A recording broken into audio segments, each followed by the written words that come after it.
Marcus Rivera's hands were shaking so hard he could barely dial 911. Not from the motorcycle crash. Not from the dislocated shoulder. From the 9-year-old boy he'd just found locked in dog kennel number 7, weighing 43 pounds, covered in bruises, clinging to a dying pit bull like it was the only thing keeping him alive. The boy looked up with eyes that had stopped expecting rescue and whispered 5 words that would bring 2,500 bikers from rival gangs to one city. "Please don't take Atlas away." Marcus didn't know it yet, but in 3 weeks, those words would unite enemies who'd been killing each other for decades. Not for revenge, for something that would change everything. Before we go further, hit that subscribe button right now and turn on notifications so you don't miss how this story unfolds. Comment below with what city you're watching from. I want to see how far this story travels. And if you believe one person can change everything, drop a like. You'll understand why by the end. Now, let's continue. Marcus couldn't move his left arm. The shoulder had popped out during the crash, hanging at an angle that made his stomach turn. But the crying pulled him forward anyway. One step, then another, through the busted chain-link gate of what used to be Desert Valley Animal Hospital. The building had been condemned 3 years ago. Boarded windows, foreclosure notice barely readable. The kind of place where hope went to die, and nobody bothered with a funeral. The kennels were out back. 12 metal cages arranged in 2 rows, rust eating through the bars, most of them empty. Except number 7. Marcus's good hand found his phone. Flashlight on. The beam cut through darkness and landed on something that made his breath stop. A boy, maybe 9 years old. Skeletal, thin, bruises covering both arms, curled impossibly tight around a pit bull that looked half dead already. The dog's ribs showed like prison bars. Its eyes were filmy, unfocused, but it was positioned between the boy and the kennel door, protective, even in dying.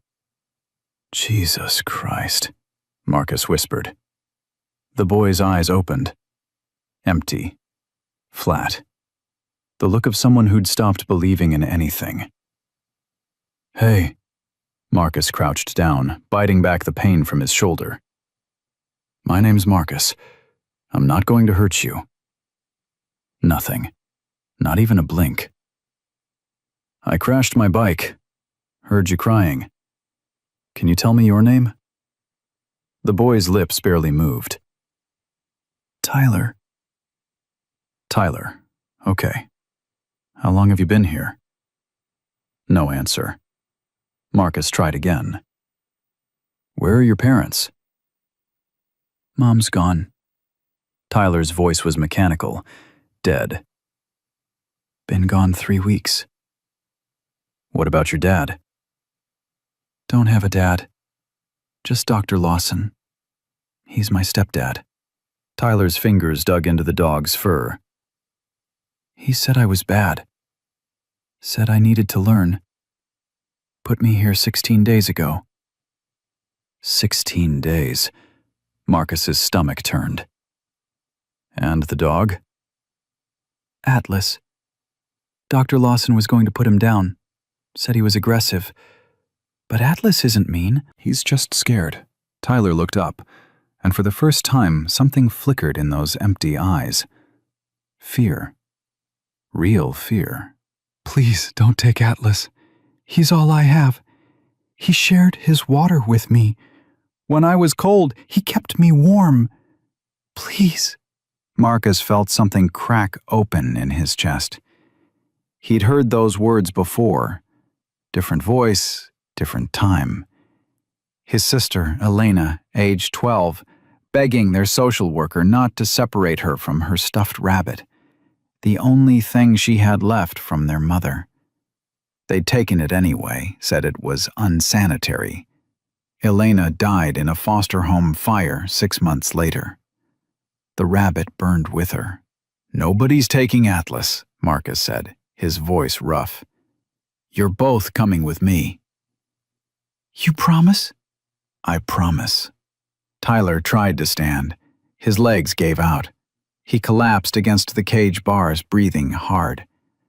Marcus made a decision that would change everything. He pulled out his phone with his good hand, dialed 911, and then made a second call while waiting for the ambulance.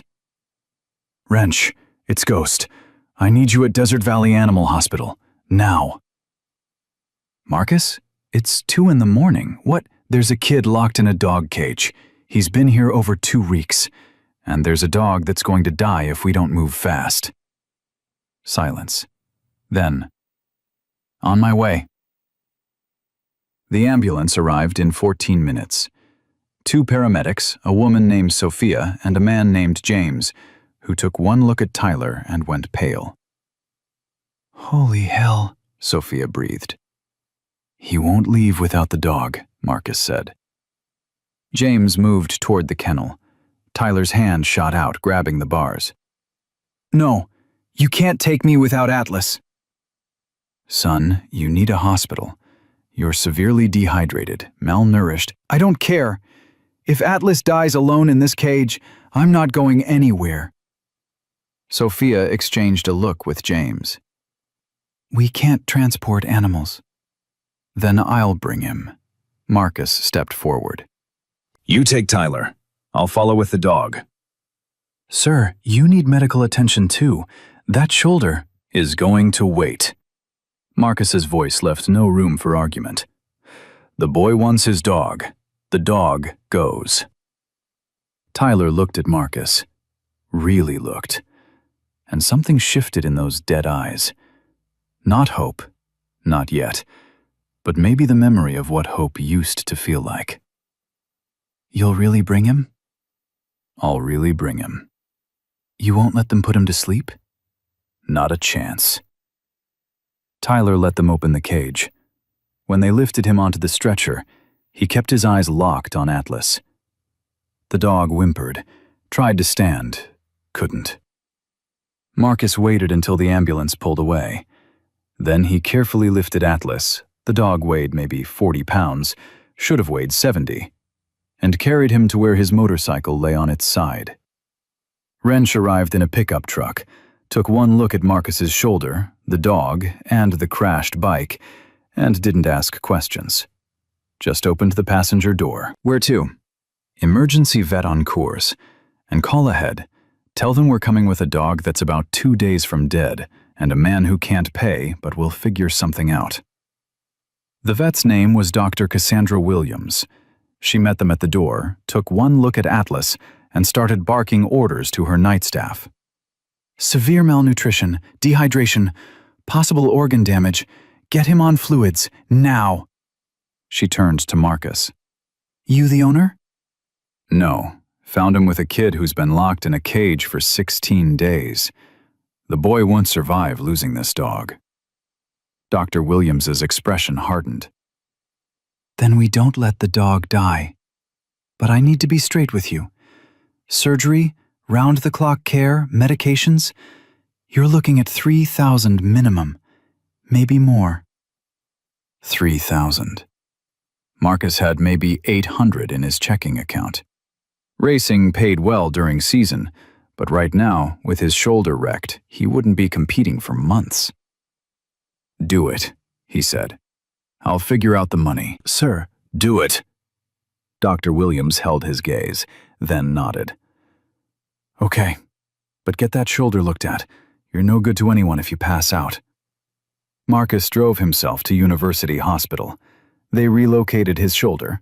He didn't scream, but it was close. Wrapped it, loaded him with painkillers, and told him not to do anything stupid for 6 weeks. He went looking for Tyler instead. Room 347, Pediatric Wing. Marcus found him hooked to 3 IVs, heart monitor beeping steadily, eyes open, staring at the ceiling. "Hey." Tyler's head turned. "Where's Atlas?" "At the emergency vet. Dr. Williams is taking care of him. Says he's going to make it, but it'll take time." "You're lying." "I'm not." "Everyone lies. Dr. Lawson said Mom just needed time away, but I heard them fighting that night. Heard her screaming, heard something break, and then she was gone. Morning came and Dr. Lawson was making pancakes like nothing happened. Tyler's voice stayed flat, factual. He said if I told anyone, I'd disappear too. Said nobody would ever come looking for a kid like me. Said I was nothing. Marcus pulled up a chair, ignoring the pain shooting through his shoulder. You hear me real clear, Tyler. You're not nothing. And people came looking. I found you. The paramedics came. The doctors came. And tomorrow, more people are going to come. Because that's what happens when a kid gets hurt. The whole world shows up. The whole world didn't show up for 3 weeks. The words hit like a fist. Because Tyler was right. 3 weeks in a cage, and nobody noticed. Nobody checked. Nobody cared. Just like nobody noticed when Elena's foster parents locked her in a basement. Just like nobody came when she screamed during the fire. Marcus's jaw tightened. Then I'm going to make sure everyone knows now. Everyone. And the man who did this, he's going to answer for it. A doctor entered. Dr. Rebecca Park, according to her badge. Early 40s, kind eyes, but there was steel underneath. Mr. Rivera, I need to speak with you outside. Marcus followed her into the hallway. She closed the door and turned to face him, expression grim. That boy has injuries spanning at least 8 months. Multiple healed fractures in both arms, 3 cracked ribs that set improperly, burns on his back consistent with cigarettes, ligature marks on his wrists and ankles, and the bruising patterns. She stopped, composed herself. Someone's been systematically torturing him. His stepfather, Dr. Richard Lawson. I know who Richard Lawson is. He's a prominent psychiatrist, sits on the hospital board. He locked a 9-year-old in a dog cage and left him to die. I believe you, but this is going to get complicated.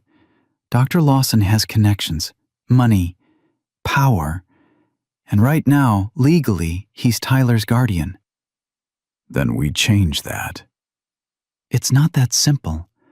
I've already called CPS. They're sending someone. When? Now. She's in the elevator. Marcus's phone buzzed. Text from Wrench. You need to see this. Dr. Lawson's history. It's worse than we thought. The elevator doors opened. A woman in a business suit stepped out. Perfectly styled hair, professional smile, clipboard in hand. She walked straight to Dr. Park. I'm Linda Ortega, CPS supervisor. I'm here about Tyler Chen. Dr. Park gestured toward Tyler's room.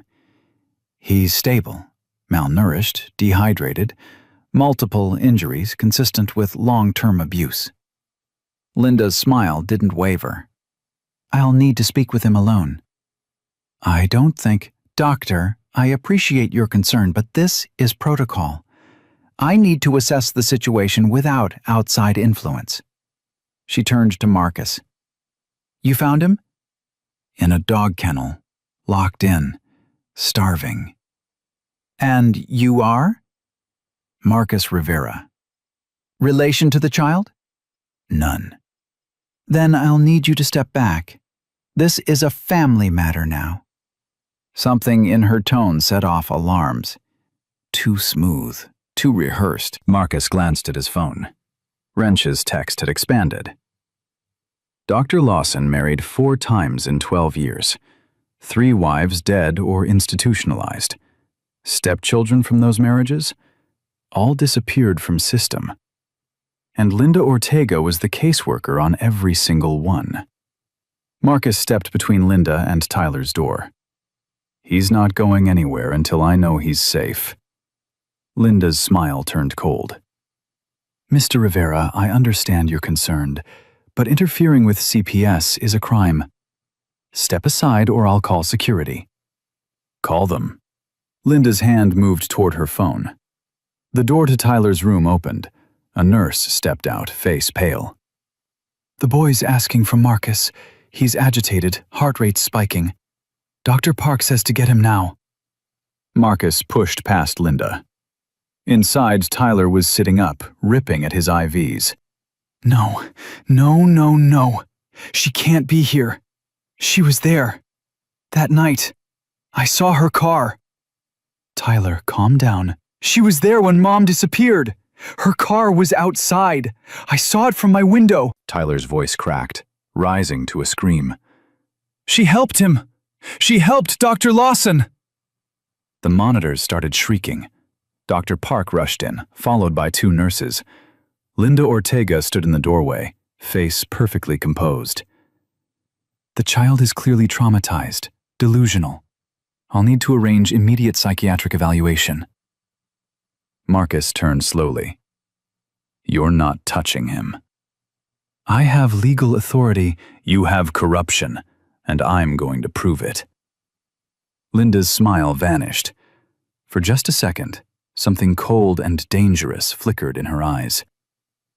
"You have 24 hours to provide documentation of legal guardianship, Mr. Rivera. If you can't, Tyler Chen returns to his legal guardian, Dr. Richard Lawson. That's not a threat. That's the law." She turned and walked away, heels clicking on linoleum. Marcus looked at Tyler, at Dr. Park, at the nurses trying to calm a 9-year-old who'd just recognized his mother's killer's accomplice. His phone buzzed again. Wrench. Found something else. Tyler's mom isn't dead. She's in a psychiatric facility 200 miles away, diagnosed with delusional disorder, committed by her husband, Dr. Richard Lawson. Marcus's hands started shaking, not from pain, from rage. 24 hours. They had 24 hours before the system handed Tyler back to the man who'd tortured him. Back to the network that had made 4 women disappear and erased their children. He stepped into the hallway, dialed a number he hadn't called in 3 years. "Carlos? It's Ghost." "Yeah, I know we're not speaking. I know what I said. But I need help. There's a kid, and the system's trying to feed him back to his abuser.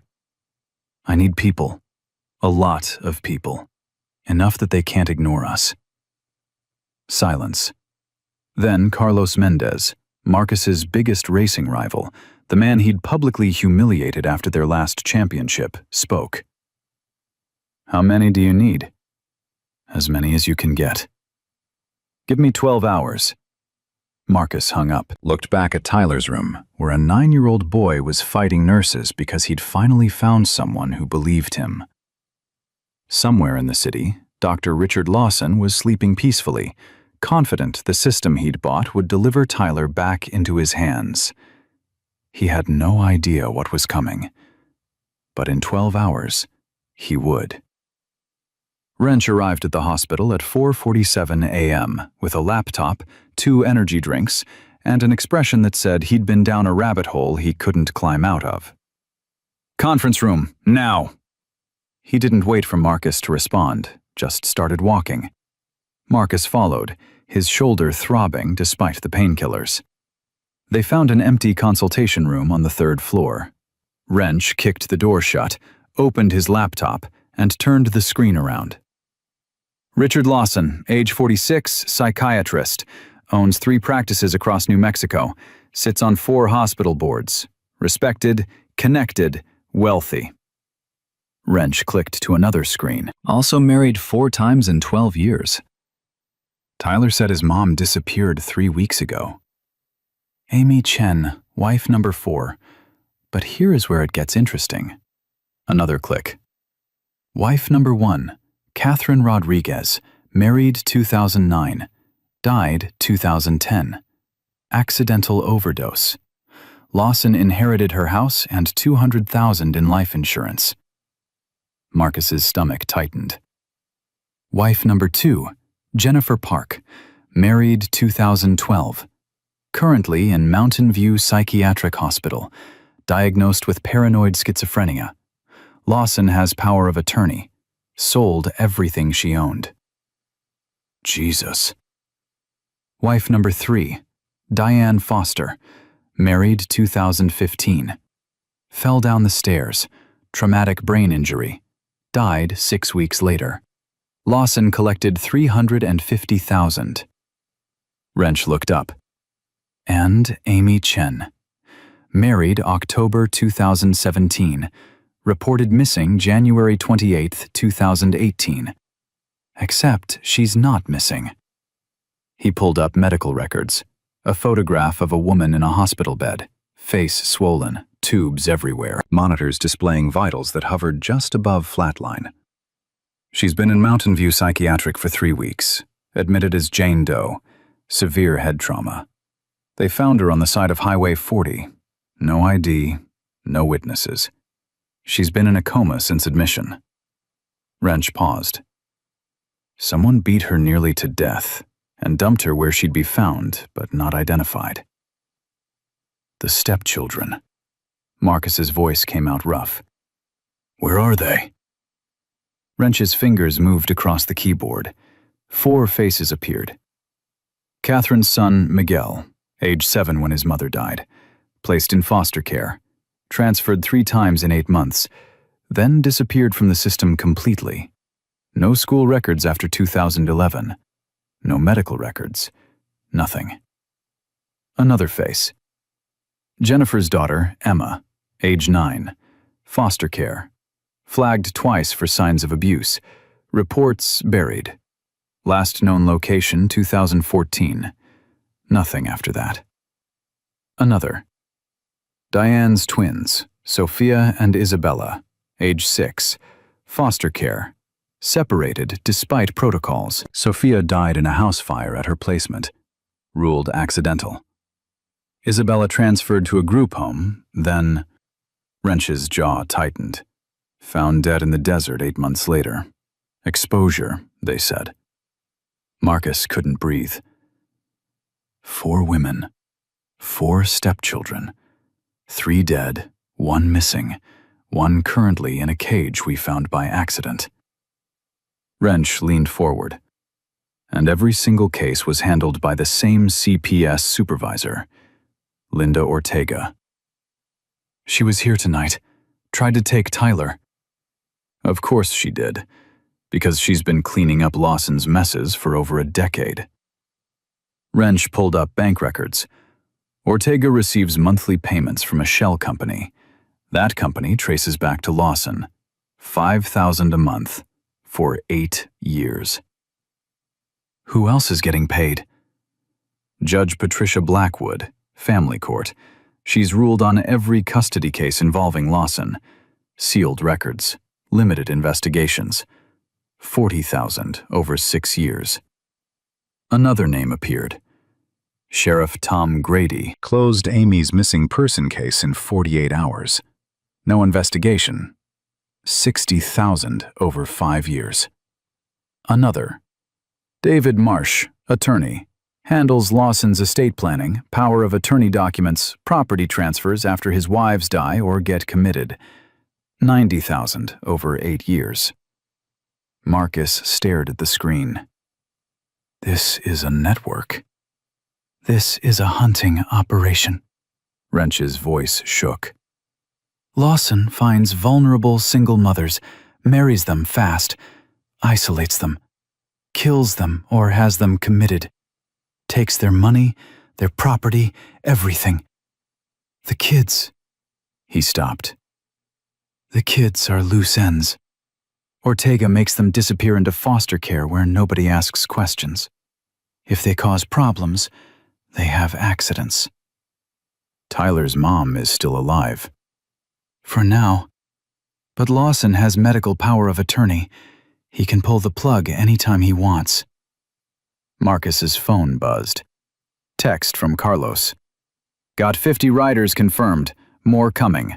Where do we meet? Another buzz. Different number. This is Jake Reyes, Desert Riders MC. Heard you need backup for a kid.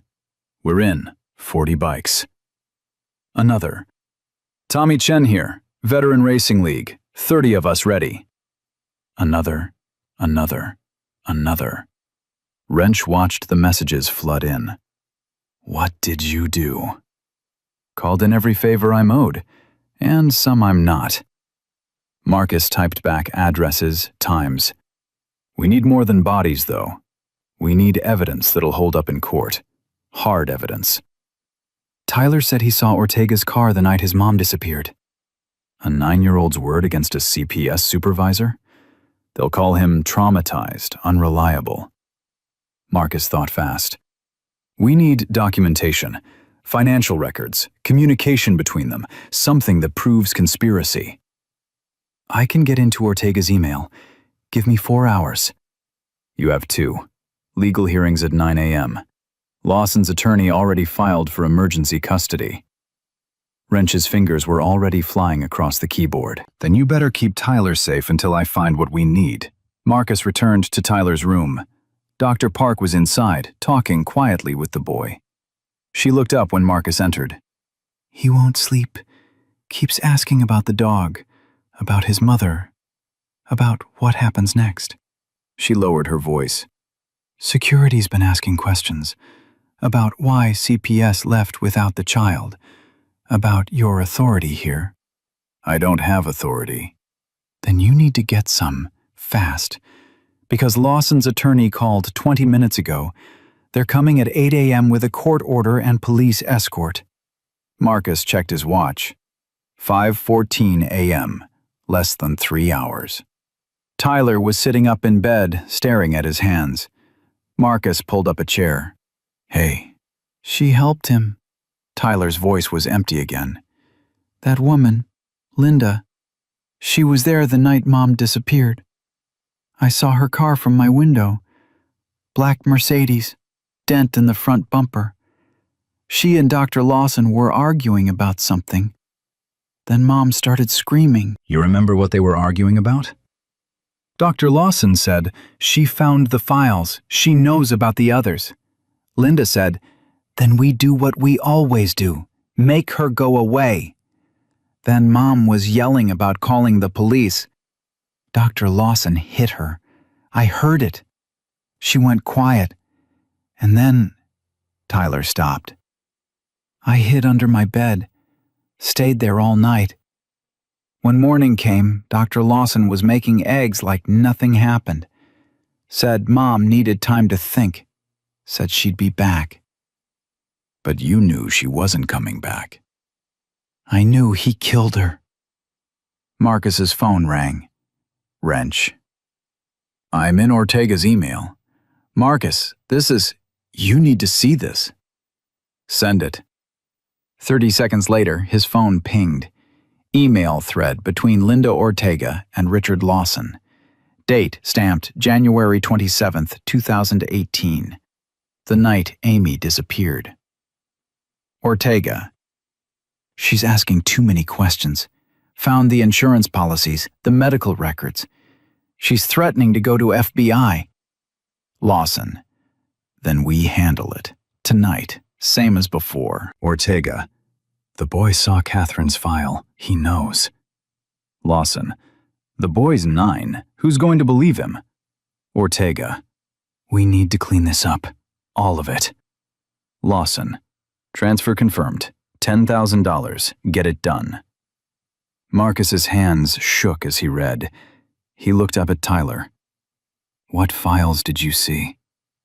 Tyler reached under his hospital gown and pulled out a necklace. Silver chain, small medallion. He handed it to Marcus. Mom gave this to me 2 days before she disappeared. Said if anything happened to her, this would tell me the truth. Tyler's finger traced the engraving on the back. Coordinates. She said, follow the stars home, baby. Follow them, and you'll find me. Marcus turned the medallion over. Numbers etched into silver.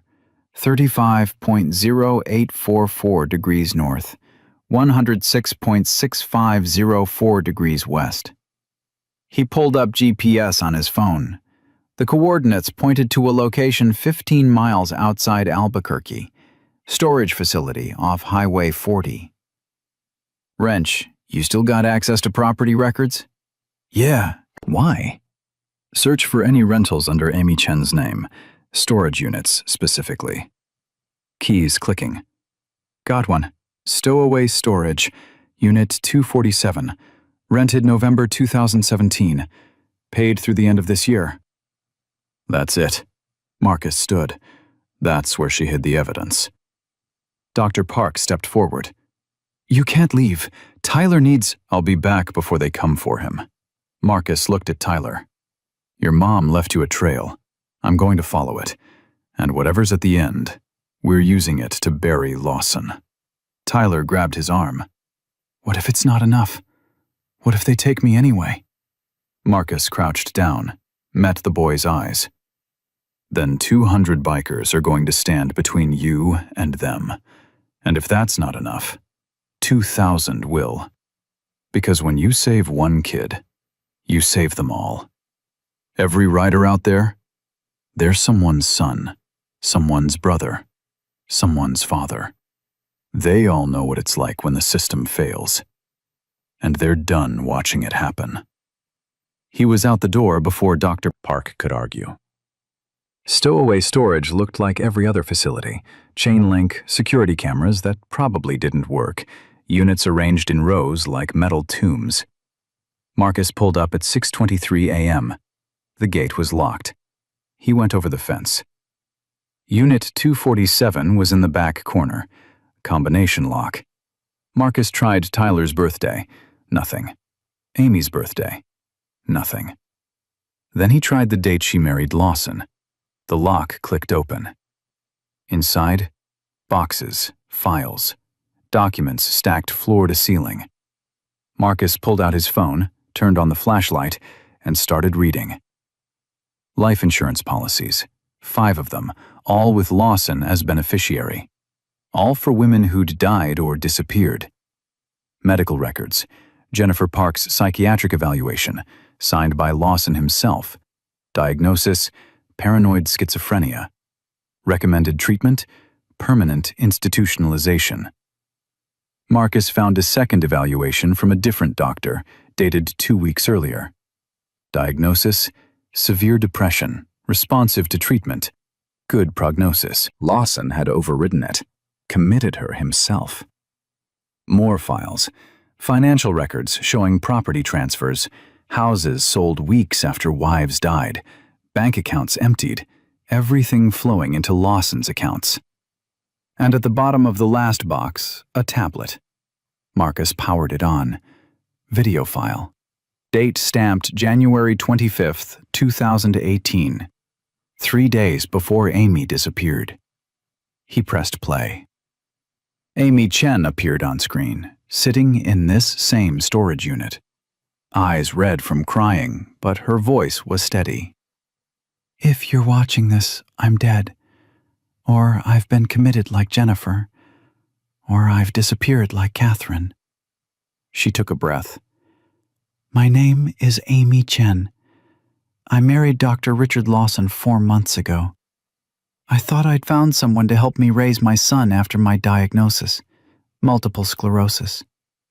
I was scared, alone. He seemed perfect. She held up documents. But I found these in his office. Insurance policies on his ex-wives, medical records he falsified, bank transfers. He married Catherine Rodriguez in 2009. She died 11 months later. He collected $200,000. He married Jennifer Park in 2012. Within a year, he had her committed, took power of attorney, sold everything she owned. He married Diane Foster in 2015. She died in a fall he caused. I have proof. Amy's voice cracked. And the children. Miguel, Emma, Sophia, Isabella.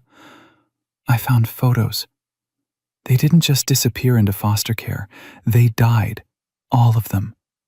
Accidents, they said. But it's a pattern. Every child from every marriage, gone within 2 years. She looked directly at the camera. My son, Tyler. He's 9 years old. He's smart, kind, brave. And if you're watching this, Richard is trying to kill him, too.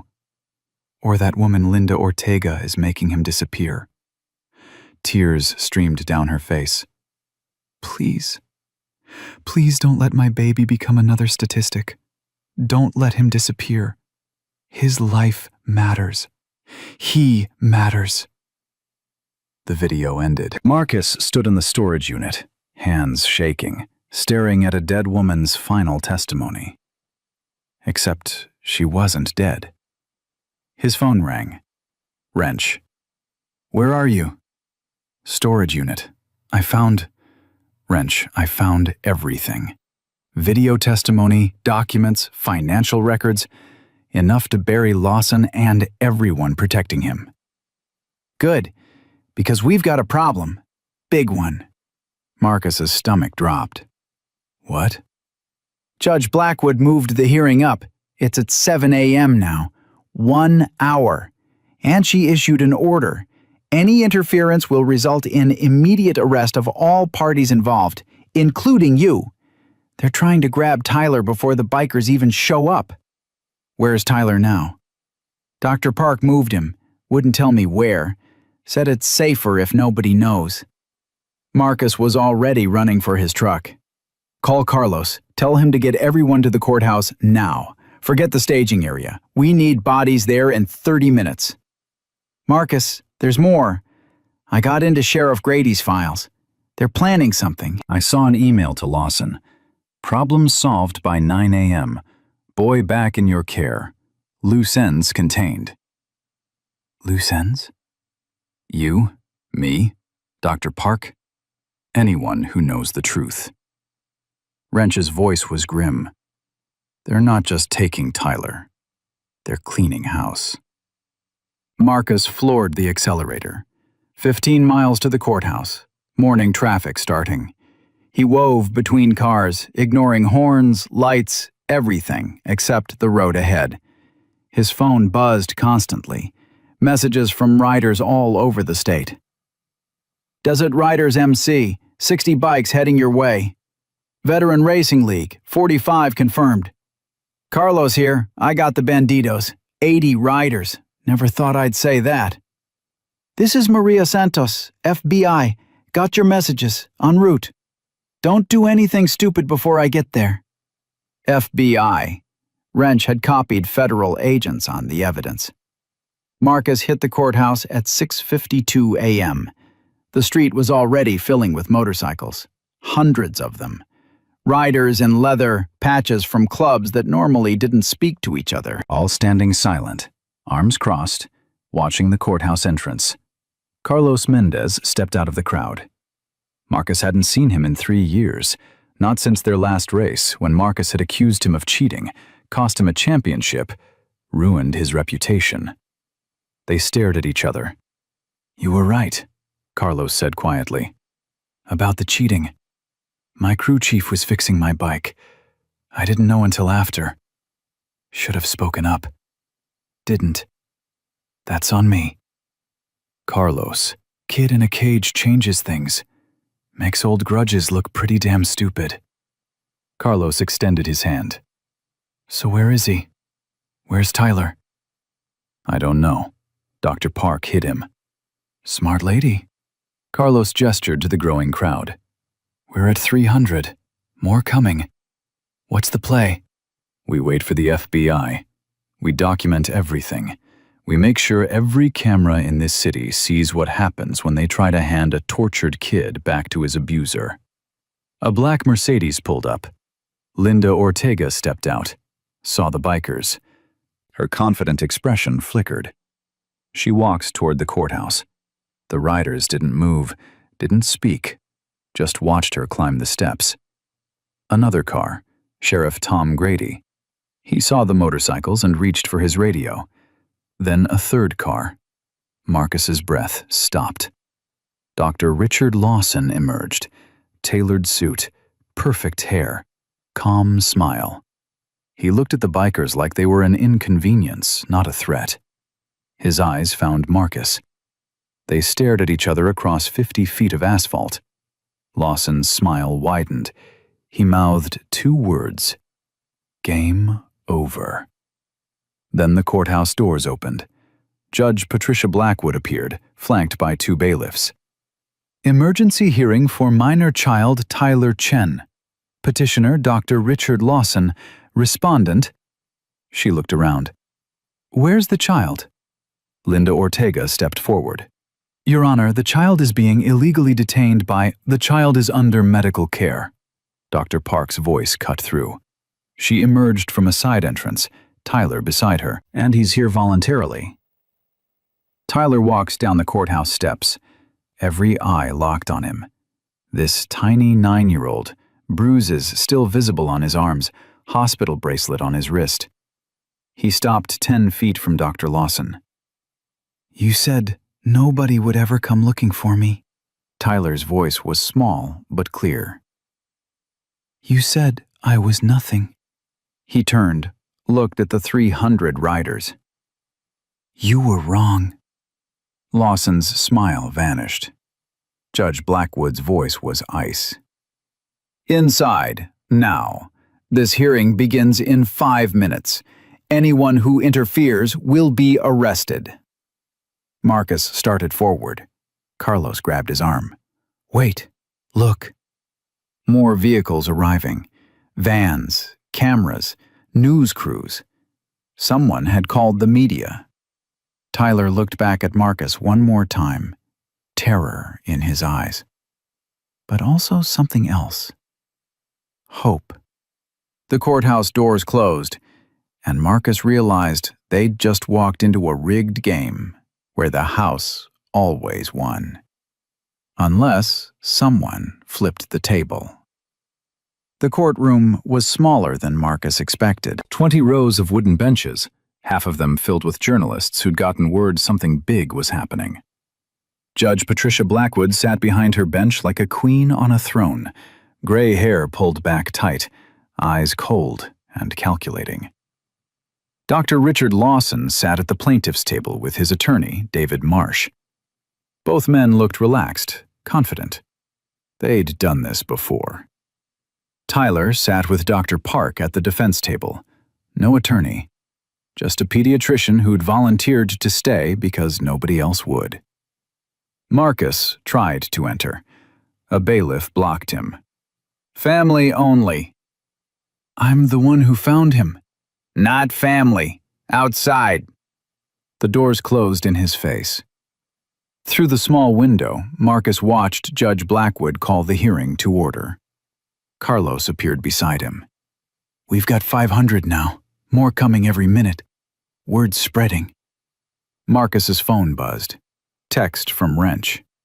Sent Amy's video to every news outlet in the state. Someone's going to play it. Inside, Judge Blackwood was speaking. Marcus couldn't hear through the door, but he could see Tyler shrinking in his chair, Dr. Park's hand on his shoulder. A journalist burst out of the courtroom, phone to her ear. Marcus caught her arm. What's happening? The judge won't allow the evidence. Says it was obtained illegally. The video, the documents, the financial records, all inadmissible. She pulled away. This hearing's a joke. The kid's going back to that monster. Marcus's vision tunneled. How long? Judge is giving final statements now. Maybe 5 minutes? 5 minutes. Tyler had 5 minutes before the system handed him back to the man who'd locked him in a cage. Marcus's phone exploded with texts. Desert Riders, 120 bikes here. Veteran League, 90 total. Iron Horsemen just arrived, 140 strong. Bandidos bringing more, 200 confirmed. The roar of engines filled the street. Not hundreds. Thousands. Motorcycles pouring in from every direction, lining every block around the courthouse. News vans multiplied. CNN, NBC, ABC, local stations, national stations. Someone had turned this into a media event. The courtroom doors opened. Tyler walked out between 2 bailiffs. His face was blank, empty. The same look Marcus had seen in the kennel. Dr. Lawson followed, smiling. Linda Ortega beside him. Judge Blackwood's voice carried from inside. The minor child is remanded to the custody of his legal guardian, Dr. Richard Lawson, effective immediately. Marcus moved forward. The bailiff's hands went to their weapons. "Don't." Carlos grabbed Marcus's jacket. "Not like this." Tyler stopped walking, stood in the courthouse hallway, surrounded by people who decided his fate without caring what he wanted. Then he spoke. Quiet at first, then louder. "No." Everyone stopped. "No?" Judge Blackwood appeared in the doorway. "Young man, this hearing is over. The decision has been made." "You said judges protect children. My mom told me that. She said the law keeps us safe." Tyler's voice grew stronger. "But you're helping the man who hurt her. You're helping him hurt me." "That's enough." "No, it's not enough. Because I counted." Tyler turned, looked at the windows. Through the glass, hundreds of bikers visible. "There are 2,000 people outside. They came because one man asked them to help a kid they never met. You're one person helping a man who locks children in cages." He stepped toward Judge Blackwood. "Who do you think people will remember?" The judge's face went white. "Bailiff, remove this child." They reached for Tyler. Marcus was already moving, so was Carlos. So were 20 other riders who'd pushed their way inside. "Touch him and we've got a problem," Marcus said. Sheriff Grady's voice boomed from the entrance. "Everyone outside, now, or you're all under arrest." Nobody moved. Grady spoke into his radio. "This is Sheriff Grady. I need riot control at the courthouse, immediately. We have an illegal assembly refusing to disperse."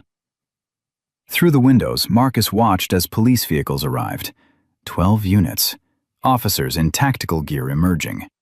The crowd of bikers had swelled to over 1,000, maybe 1,500.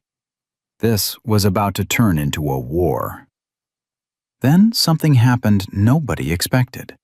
The riot police captain, a man named Rodriguez, walked toward the line of bikers, helmet on, shield raised, his unit behind him. He stopped 10 feet from Carlos Mendez. The two men stared at each other. Rodriguez reached up, removed his helmet, and spoke loud enough for everyone to hear. "My son's name was David, 10 years old, foster care system. Died in a house that burned down while his foster parents were at a casino. CPS said it was an accident, sealed the records." His voice cracked. "I know what this is. I know what they do." He turned to his unit. "Anyone here wants to arrest people protecting a kid? You do it without me." He walked to the bikers' side, stood with them. One by one, his entire unit followed. Sheriff Grady's face went purple. "You're all fired, every single one of you." "Then fire us," Rodriguez said. "But we're not moving." The journalists caught everything, cameras rolling. This was no longer a custody hearing. This was a standoff. Marcus's phone rang. Wrench. "They're trying to scrub the evidence. Lawson's office is being cleared right now. Files, computers, everything. If we don't move fast, it disappears." "Where are you?" "Lawson's main office, 3rd Street. "Marcus, they're burning documents. In the parking lot. Right now." Marcus grabbed Tyler's arm. "Where's your mom's tablet? The one from the storage unit?" "In my truck." "We need it. Now." He pushed through the crowd, Tyler beside him, Dr. Park following. They reached Marcus's truck. He grabbed the tablet, turned it on, pulled up Amy's video. A journalist saw it. "What's that?" "Proof. Video testimony from Tyler's mother 3 days before Dr. Lawson tried to kill her." "Can I see?" Marcus handed it over. The journalist watched. Her face went pale. We need to broadcast this. Right now." "Do it." She ran to her news van. 2 minutes later, Amy Chen's face appeared on every screen, every phone, every device within 5 blocks. My name is Amy Chen. If you're watching this, I'm dead. Or I've been committed like Jennifer. Or I've disappeared like Catherine. The crowd went silent, everyone watching. Tyler stood frozen, staring at his mother speaking from beyond what he'd thought was death.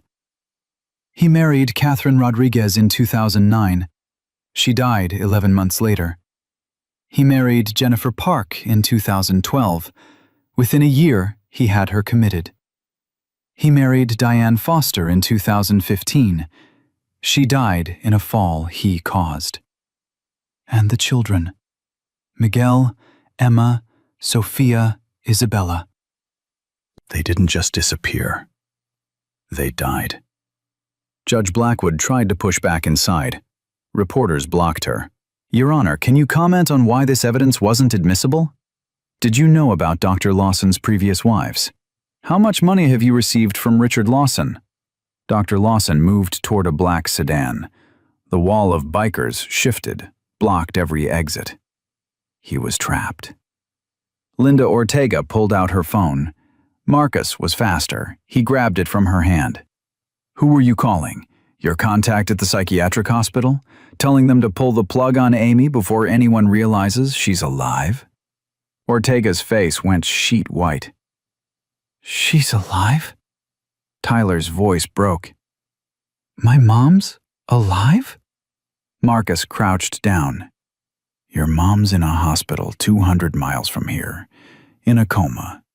But she's fighting. She's been fighting for 3 weeks. Tyler's legs gave out. Dr. Park caught him.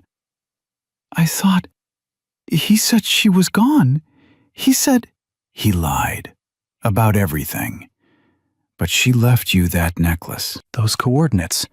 She left you a trail so you could find the truth. A black SUV pulled up. FBI logos on the sides. Agent Maria Santos stepped out, flanked by 6 agents in tactical gear. She walked straight to Dr. Lawson. Dr. Richard Lawson, you're under arrest for attempted murder, conspiracy to commit murder, insurance fraud, wire fraud, and racketeering. She nodded to Linda Ortega. Linda Ortega, you're under arrest as an accessory to murder and conspiracy to obstruct justice. Ortega broke, started screaming. I was just following orders. He paid me.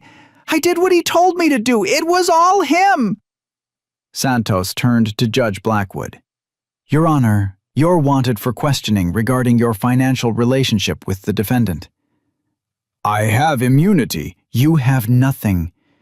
And federal agents are executing warrants on your home, office, and bank accounts as we speak. Santos looked at Sheriff Grady. You're next. Grady ran. Made it 3 steps before 6 bikers tackled him. Rodriguez cuffed him personally. Marcus's phone rang. Unknown number. He answered. Mr. Rivera? This is Dr. Sarah Mitchell, Mountain View Psychiatric. We have a patient here, Jane Doe, admitted 3 weeks ago with severe head trauma. Someone just called claiming to be her husband, requesting we terminate life support. But we pulled her records based on the video we just saw. Her fingerprints match Amy Chen. And sir? The doctor's voice shook. She's waking up. Brain activity spiked 20 minutes ago. She opened her eyes. She's asking for her son. Marcus couldn't speak. He looked at Tyler, this 9-year-old who'd survived 16 days in a cage because he wouldn't abandon a dying dog. Tyler, your mom's awake. She's asking for you. The boy's face crumpled. Years of held-back tears finally breaking through. I want to see her. Please, I need to see her. Dr. Park was already pulling out her keys. I'll drive, right now. Santos stepped forward. I'll provide escort. Federal. No one's stopping you. They moved toward Dr. Park's car. Dr. Lawson, in handcuffs, watched them, his expression calm. Too calm. He caught Marcus's eye and smiled. "You think this ends anything? You think saving one kid matters?" His voice was soft, meant only for Marcus. "There are others. So many others. And you'll never find them all. The system's bigger than me, bigger than Ortega, bigger than all of you." Santos yanked him toward the FBI vehicle, but the words hung in the air. Because Lawson was right. 4 wives, 4 stepchildren. Miguel still missing. Emma still missing. And how many others in that decade-long network? A detective approached, older man, face lined with guilt. "My name's James Cordero, Albuquerque PD. I buried 3 reports about Lawson. He had dirt on me, old stuff. Threatened to destroy my career." His voice broke. "But I'm done. I've got copies. Every report I was told to bury. Every case flagged by CPS that Ortega shut down. Every suspicious death Grady closed without investigation." He handed Marcus a thick folder. 47 cases, going back 12 years. Not just Lawson's kids, others. Foster placements that went wrong, kids who disappeared, families that got torn apart for profit. It's all here. Another voice, a woman pushing through the crowd. "I'm Jennifer Watts. I worked under Linda Ortega for 6 years. She told me if I ever spoke up, my kids would be taken." Tears streamed down her face. "I watched her bury cases. Watched her place children with families she knew were dangerous. I have names, dates, everything." More people coming forward. A nurse from Mountain View Psychiatric, an attorney who'd been blackmailed into filing false documents, a social worker who'd been threatened into silence. The dam broke. Everyone who'd been forced to participate, who'd stayed quiet out of fear, suddenly found courage because 1,500 bikers had shown up for one kid. Carlos stood beside Marcus, watching it unfold. "You know what's about to happen, right? This goes national. Every news network's here. Every corrupt official in every city is about to have their worst nightmare. People who actually give a damn." The sound of engines grew louder, more motorcycles arriving. The count passed 2,000, then 2,500. Riders from 6 states, clubs that had been enemies, veterans groups, racing leagues, regular people who just happened to ride and decided this mattered more than anything else they had planned today. Tyler stood in the center of it all, this tiny, broken kid who'd stopped believing anyone cared, surrounded by proof that he was wrong. Dr. Park's car was ready, FBI escort in place. Tyler started to climb in, then stopped. He turned to face the crowd. 2,500 people looking back. "Thank you." His voice was small, but the microphones caught it. Every news crew broadcasting live. "You came for me." "Nobody ever came for me before. And you didn't even know me." He looked at Marcus. "You told me the whole world would show up. You were right." They drove away, escorted by federal agents, headed to a hospital 200 miles north where a mother was waking up from a coma, asking for her son. Marcus watched them go, then turned to face the crowd of bikers, the journalists, the cameras capturing everything. Dr. Lawson said there are others, kids still missing, still trapped, still waiting for someone to care. His voice carried across the silent crowd. "Who's ready to find them?" 2,500 hands went up. Agent Santos stepped forward. "FBI's opening a task force. We need volunteers, people willing to dig through records, follow leads, track down missing children. This isn't one case. This is a network that's been operating for over a decade." "We're in," Carlos said immediately. "All of us," Rodriguez added, his former riot police unit behind him. Wrench appeared with his laptop. "I've already started. found 6 more foster placements tied to Ortega's financial records. Kids placed with families that paid her kickbacks.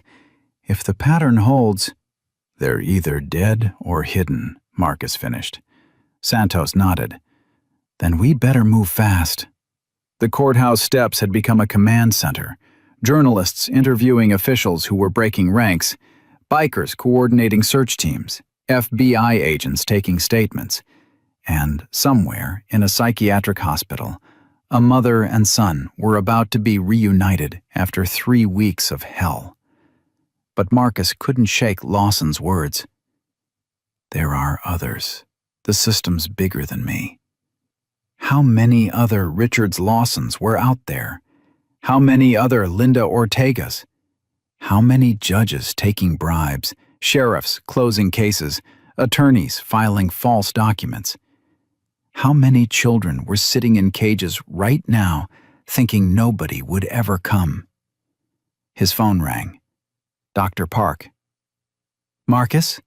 Tyler just saw his mother. She recognized him immediately. First word she said was his name. A pause.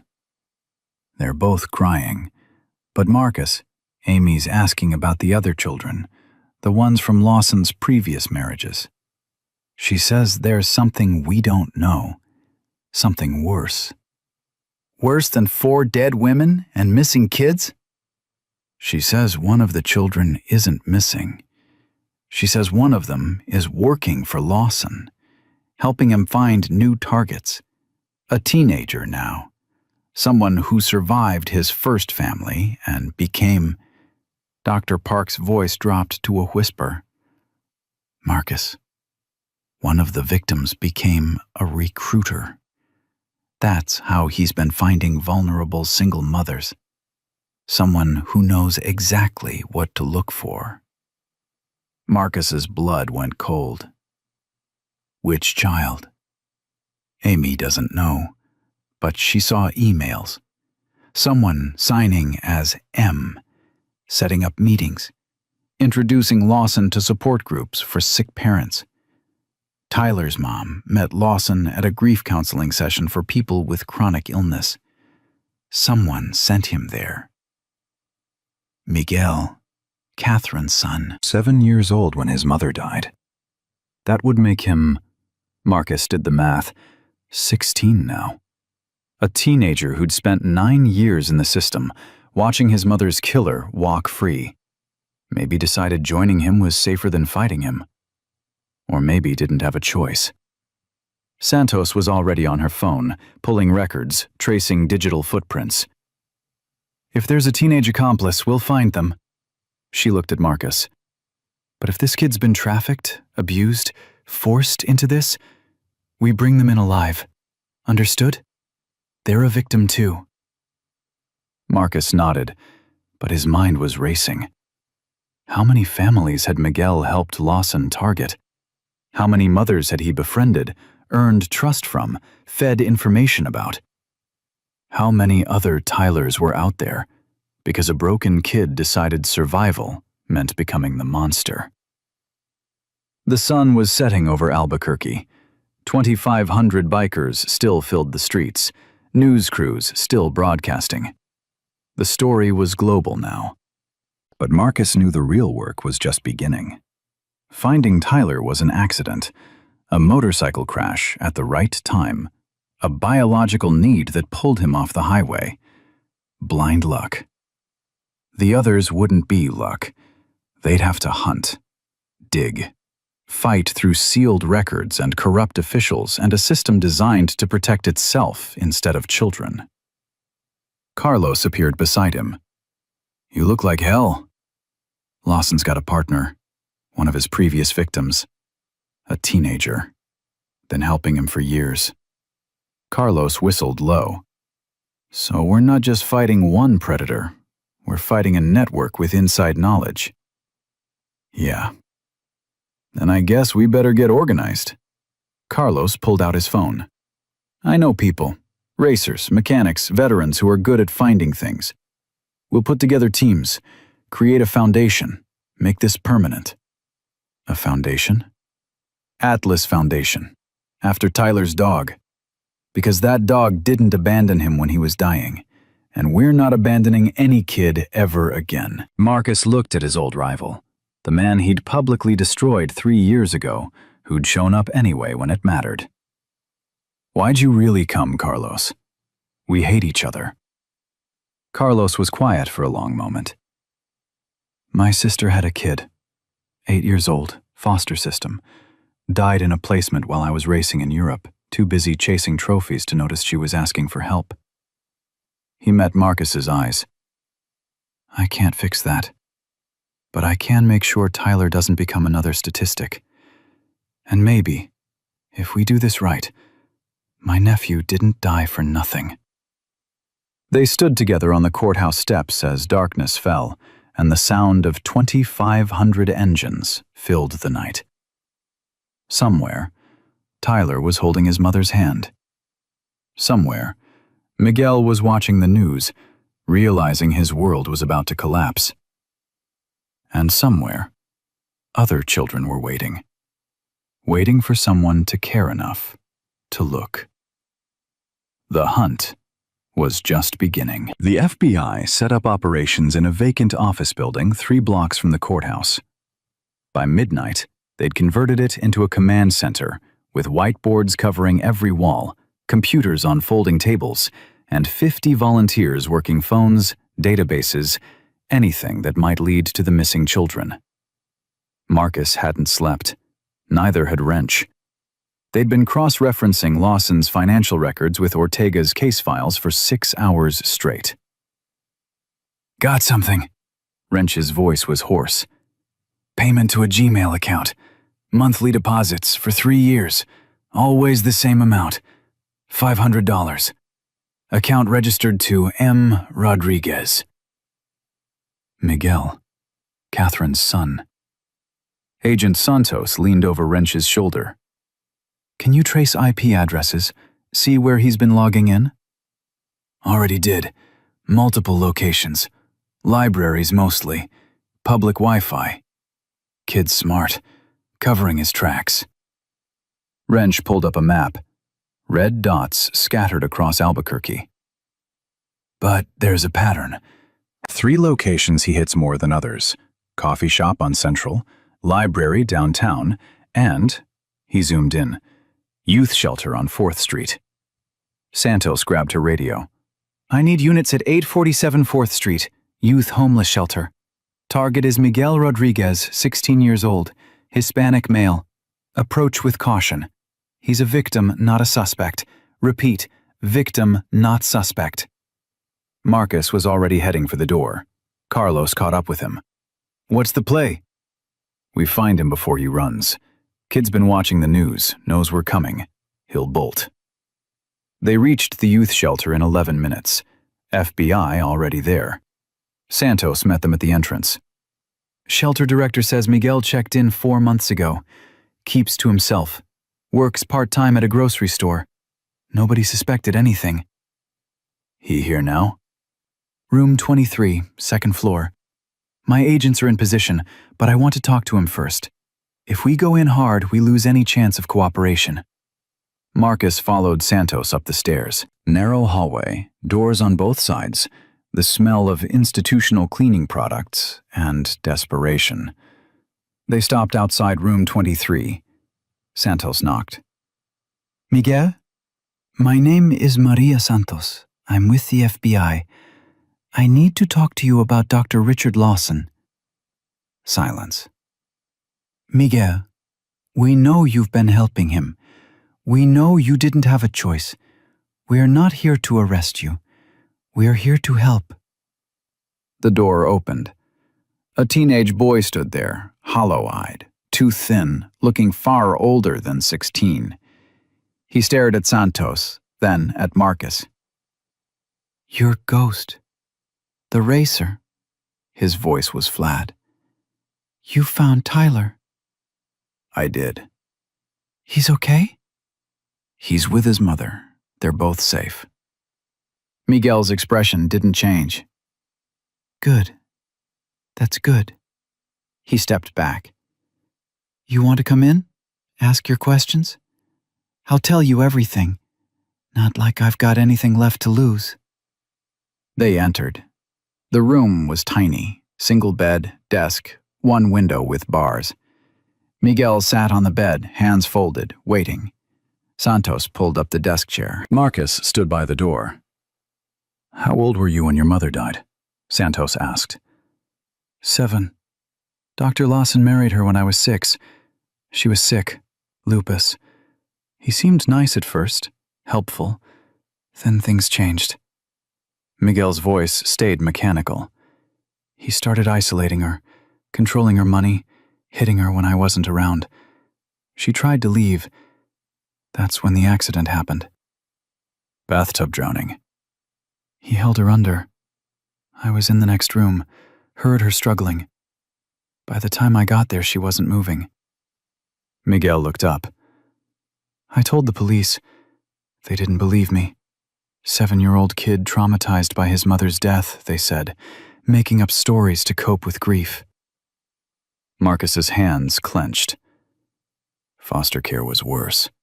7 homes in 3 years. The last one. Miguel stopped. Let's just say I learned real fast that nobody gives a damn about kids like me. When Lawson found me at a group home when I was 10, I thought he'd come to kill me. Make sure I could never testify, but he didn't. No, he offered me a deal. Help him find new targets, keep my mouth shut, and he'd make sure I had money, a place to live, stayed out of the worst placements. Refuse, and he'd make me disappear like the others. Santos leaned forward. Emma, Jennifer's daughter. Where is she? Miguel's jaw tightened. Dead. House fire when she was 12. It wasn't an accident. Lawson paid someone to set it. She'd started asking questions, remembering things. Became a liability. Sophia and Isabella? Sophia died in a different fire. Isabella... Miguel's voice cracked for the first time. I tried to warn her. Tried to tell her to stop fighting, just survive. She wouldn't listen.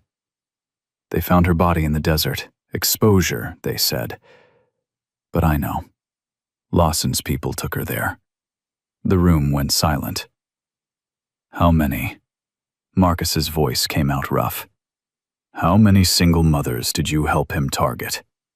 12 over 6 years. Amy was number 12. Miguel looked at his hands. I'd find women at support groups, grief counseling, chronic illness meetings, single moms desperate for help. I'd befriend them, gain their trust, mention this great psychiatrist who helped me after my mom died, give them Lawson's card. And then? Then he'd do what he always does, marry them fast, isolate them, take everything, kill them or commit them. And their kids. Miguel stopped, tears finally coming.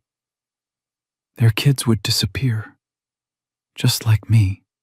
Just like Emma and Sophia and Isabella. The system would eat them alive and nobody would care. Santos's expression was stone. Where are the children from the 12 families? I don't know all of them. Lawson kept that separate. Didn't want me knowing too much. But I know 3 are in Ortega's network, placed with families that pay her. Families that... He couldn't finish. That abuse them. Miguel nodded.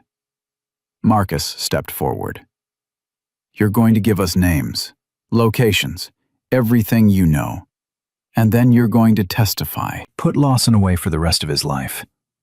I'll testify, give you everything. Miguel met Marcus's eyes. But don't pretend I'm a victim. I knew what I was doing. I fed 12 women to a monster. Their blood's on my hands too. You were a kid. I stopped being a kid the day I watched my mother drown and nobody believed me. Miguel stood. So yeah, I'll help you find the others. But don't tell me I didn't have a choice. I made my choice every single time I handed Lawson another target. I chose survival over their lives. Santos made calls. Within an hour, they had 3 addresses. 3 children placed through Ortega's network with families that paid kickbacks. The first was in Rio Rancho, 8-year-old girl named Sofia Martinez, placed with a family 2 years ago. No school records for the past 6 months, no medical records. The FBI hit the house at 4 a.m. Marcus and Carlos went with them.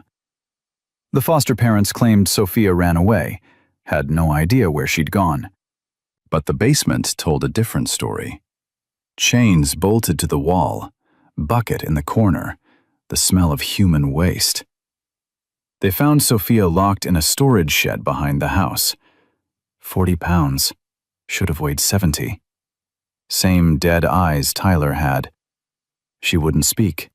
Not a word. Just stared. Marcus crouched down outside the shed. Didn't try to touch her. Just spoke quietly. My name's Marcus. I found a boy named Tyler a few days ago. He was locked in a dog cage, starving. Thought nobody would ever come for him. But people came. 2,000 people. And now Tyler's with his mom. Safe. Sofia blinked. We're going to get you out of here. Take you somewhere safe. And the people who hurt you?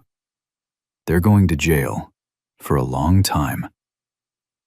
Sofia's lips moved, barely a whisper. Promise? I promise. They carried her out. EMTs waiting.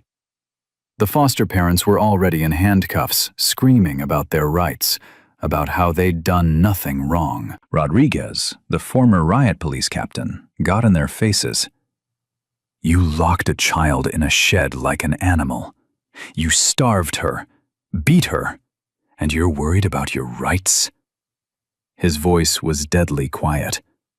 You better pray you get to jail before these people decide your rights don't matter anymore. He gestured to the 50 bikers surrounding the property. The second address was in Albuquerque proper. 10-year-old boy named Carlos Diaz, placed 18 months ago. They found him working in a mechanic shop. 12-hour days, no pay, sleeping on the garage floor. His foster father ran the shop, pocketed the money Carlos earned, beat him when he complained. Carlos, the boy, not Mendez, saw the FBI badges and ran. Made it 2 blocks before Marcus's motorcycle cut him off. The boy put up his fists, ready to fight. I'm not going back. You can't make me. Kid, we're not taking you back. We're getting you out. Everybody says that. Then they take you to the next place and it's worse. Marcus killed his engine, took off his helmet. You know who I am? Carlos squinted. You're that racer. Ghost something. Yeah, and 3 days ago I found a kid locked in a dog cage.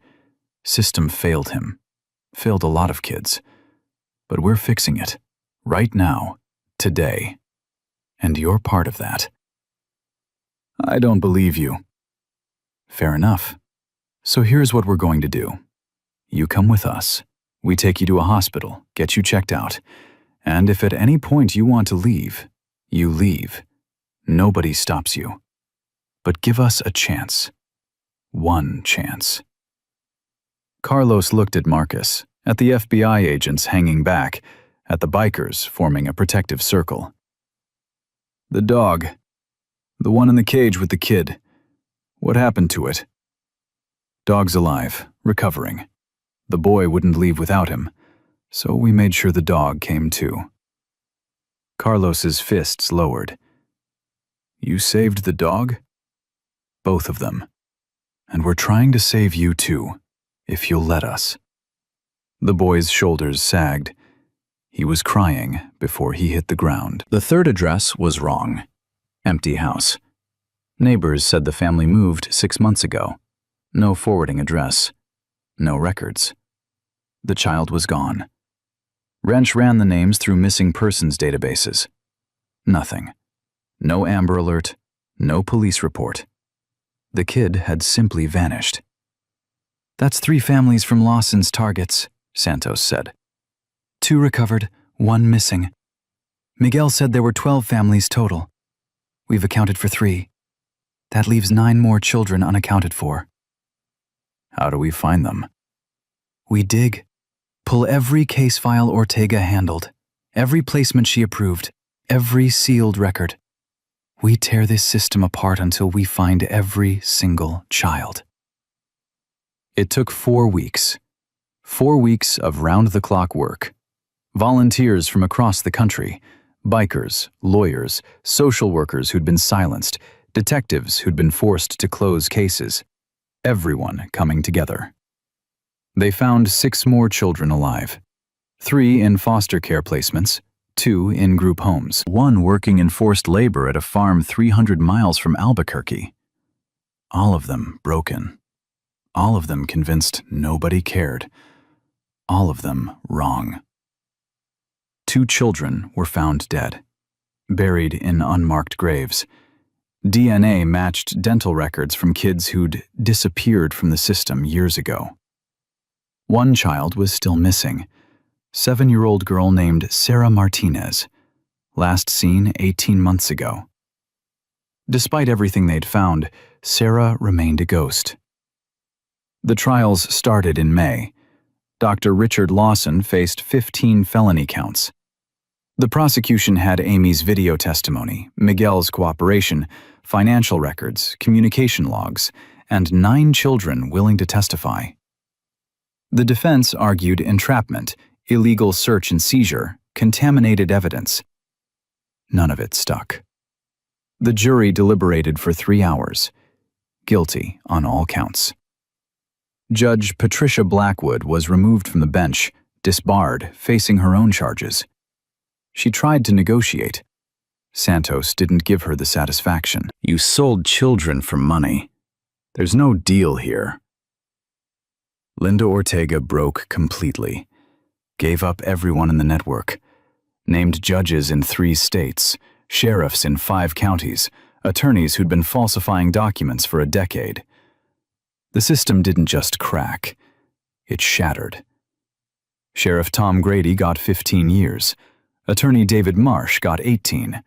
Judge Blackwood got 20. Dr. Richard Lawson got 9 consecutive life sentences. No parole.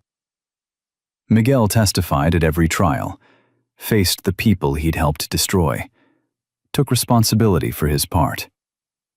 When it was over, Santos approached him in the courthouse hallway. "You cooperated fully, helped us find 9 children. The DA's willing to recommend juvenile services, counseling, a chance to rebuild." Miguel shook his head. "I don't deserve that." "Maybe not.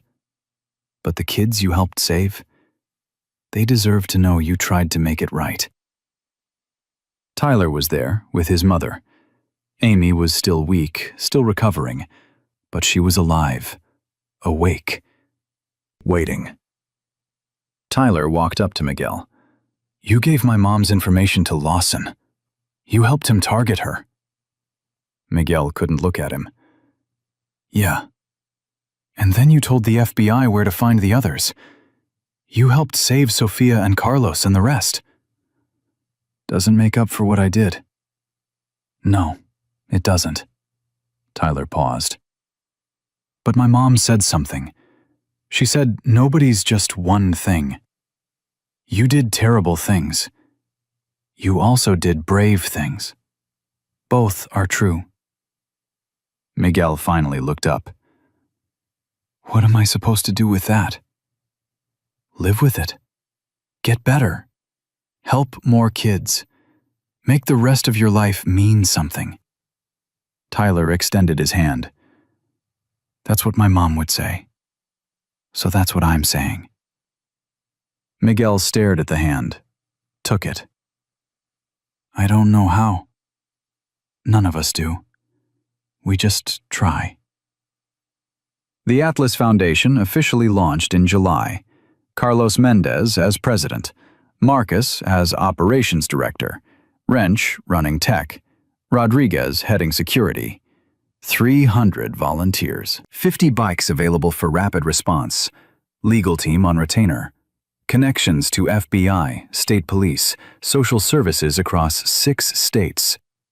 Their mission was simple: find the missing, protect the found, change the system. In the first year, they helped 47 children, investigated suspicious placements, provided legal support for families fighting CPS, funded therapy, medical care, whatever was needed. Tyler became the face of it, not because they wanted a poster child, but because he refused to hide. He was 10 now, speaking at events, telling his story, looking audiences in the eye and saying, "I was nothing, a kid in a cage, and 2,000 strangers decided I mattered. Now I'm here to tell you, every kid matters. Every single one." The crowds always stood. Amy recovered enough to work part-time. She and Tyler lived in a small house funded by the foundation. Atlas, the pit bull, always nearby. The dog had gained back 30 pounds, got certified as a therapy animal, visited other kids in the system. Tyler would walk into foster homes, Atlas beside him, and kids who wouldn't talk to adults would open up to the boy who'd survived the same hell they were living through. 6 states passed Tyler's law: mandatory cross-referencing of custody cases with abuse databases, third-party oversight of family court judges, whistleblower protections for CPS workers, annual audits of psychiatric commitments. It wasn't perfect. The system was too big, too broken for one law to fix. But it was a start. Marcus retired from professional racing, used his savings to fund the foundation, spent his days chasing leads, finding kids, showing up when nobody else would. His sister Elena had died because the system failed. He couldn't save her. But he could save the next one, and the next one, and the next one. That's what he told himself when the work got hard, when they found children too late, when the network seemed endless. You save who you can. You fight like hell. You never stop. Miguel served 2 years in juvenile detention, spent 3 more in intensive therapy. When he turned 21, the foundation hired him. His job was simple: find the recruiters. Other kids who'd been forced or manipulated into feeding victims to predators. Kids who thought they had no choice. Show them they were wrong. Tyler turned 13. Straight-A student, volunteering at the foundation every weekend, training to be an EMT. Already talking about becoming a social worker, changing the system from inside. Amy told Marcus once, "He's going to save more kids than we ever could, because he knows exactly what they're feeling. He's been there, survived it. And he's proof that broken doesn't mean finished." But Sarah Martinez was still missing. 2 years after Tyler's rescue, 47 children found, countless lives changed. But one 7-year-old girl remained a ghost. Until Marcus's phone rang at 2:34 a.m. on a Tuesday in September. "Mr. Rivera, this is Officer Kim Harris, State Police. We got a call from a trucker. Says he saw a young girl at a rest stop off Interstate 40. Looked wrong, scared, kept looking over her shoulder. When he approached, she ran. He followed at a distance. Girl's hiding in an abandoned building. We're heading there now, but..." She paused. "Trucker says she matches the description of Sarah Martinez. He saw her picture on the foundation website. Could be her." Marcus was already grabbing his keys. "Where?" She gave him the address, 60 miles outside Albuquerque. He called Tyler. "Don't even think about saying no. If it's Sarah, she'll be terrified. She needs to see another kid who survived, someone who proves she's not alone." Tyler was dressed and waiting when Marcus pulled up. They reached the rest stop in 47 minutes. Police already there. Officer Harris met them. "Building's clear except for one room upstairs. Door's locked from inside. We can break it down, but..." Let us try first. Tyler walked to the door, knocked gently. Sarah? My name's Tyler. I'm 9. No, wait, I'm 13 now. Sorry. Time's weird. He laughed nervously. Anyway, I was locked in a dog cage for 16 days. Thought I was going to die there. But this guy Marcus found me, and my mom, and a whole bunch of people who care. I know you're scared. I was scared too. Still am sometimes. But you're not alone. Not anymore. Silence. I brought my dog. His name's Atlas. He was dying when we met. Now he's the healthiest, happiest dog you'll ever see. Because people showed up. They didn't give up. And we're not giving up on you. The lock clicked. The door opened. A small girl stood there, 7 years old but looking younger. Filthy, thin, eyes that had seen things no child should see. She looked at Tyler, at Marcus, at Atlas wagging his tail. Is this real? Or am I going to wake up back? She couldn't finish. Tyler knelt down. It's real, and you're never going back. I promise. Sarah took one step forward, then another. Then she collapsed into Tyler's arms, sobbing. They found her foster family 3 hours later. Couple in their 50s running a trafficking operation disguised as a legitimate placement. 9 children recovered from that house alone. Sarah had been there for 18 months, locked in a basement, used for... The details made Marcus want to burn the world down. But Sarah was alive. That's what he focused on. She was alive, and now she was safe. The couple got life sentences. No parole. Protective custody in prison because inmates didn't tolerate child abusers. Sarah spent 3 months in intensive care. Physical therapy, psychological counseling, learning to trust again. Tyler visited every day, brought Atlas, told her stories, showed her it was possible to survive. When she was ready, Amy and Tyler officially fostered her. The foundation helped with legal fees, medical expenses, everything needed. Sarah didn't speak for 6 months. Then one day during therapy, she looked at Tyler and said, I want to help. Find the others. Tell them someone's coming. Tyler smiled. Then that's what we'll do. The Atlas Foundation added a youth division. Tyler, Sarah, Carlos, Sophia, all the kids they'd rescued who wanted to help rescue others. They became the voices, the proof that broken doesn't mean finished. And across the country, in cages and basements and locked rooms, children heard those voices and held on just a little longer. Because someone was coming. Someone always came now. 5 years changed everything and nothing. Marcus was 43 now, gray showing at his temples, old racing injuries that ached when rain came. He'd walked away from professional motorcycling completely, sold his trophies, used the money to expand the foundation. Tyler was 18, high school graduate, EMT certified, already accepted to University of New Mexico for social work. But he'd deferred enrollment for a year because the foundation needed him more than he needed a degree right now. The Atlas Foundation operated out of a real office building now, 30 full-time staff, 200 trained volunteers across 8 states. They'd helped 312 children in 5 years, found 97 still in dangerous placements, reunited 43 with biological families who'd been fighting to get them back, changed 6 state laws, got 14 corrupt officials imprisoned, exposed 5 more trafficking networks. But there were always more. Marcus sat at his desk at 11:47 p.m., reviewing case files, when his phone rang. Unknown number. Atlas Foundation, this is Marcus. Heavy breathing, then a young voice, male, terrified. Is this real?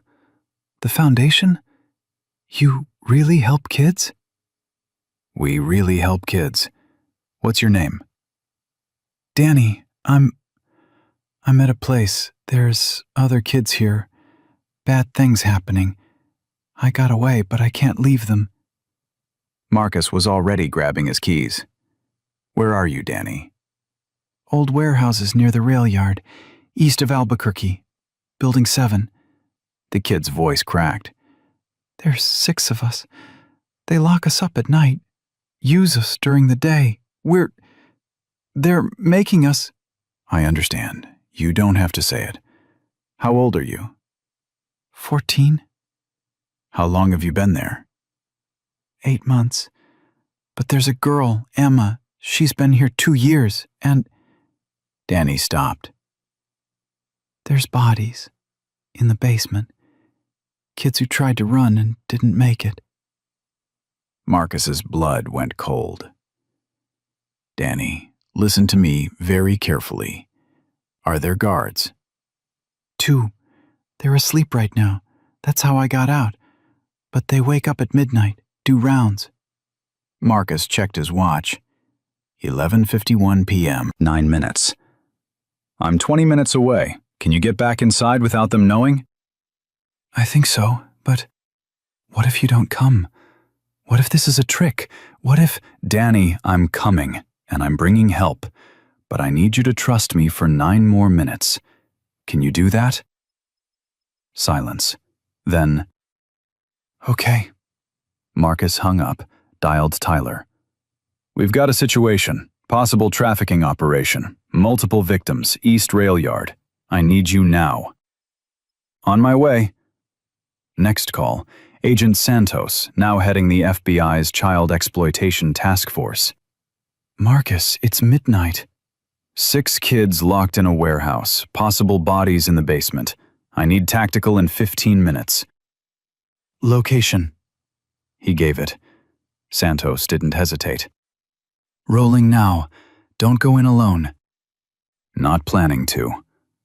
But Marcus was already in his truck, headed east. Because Danny's voice had held the same desperate hope Tyler's had 5 years ago. And Marcus remembered what 9 minutes of waiting felt like when you thought nobody was coming. Tyler pulled up beside him at a red light 3 blocks from the rail yard. Motorcycle, leather jacket, medical kit strapped to the back. 18 years old and looking like a warrior. They didn't speak, just nodded and rode together into the industrial wasteland where hope went to die. Building 7 was exactly what Danny described. Abandoned warehouse, broken windows, 1 light visible on the 2nd floor.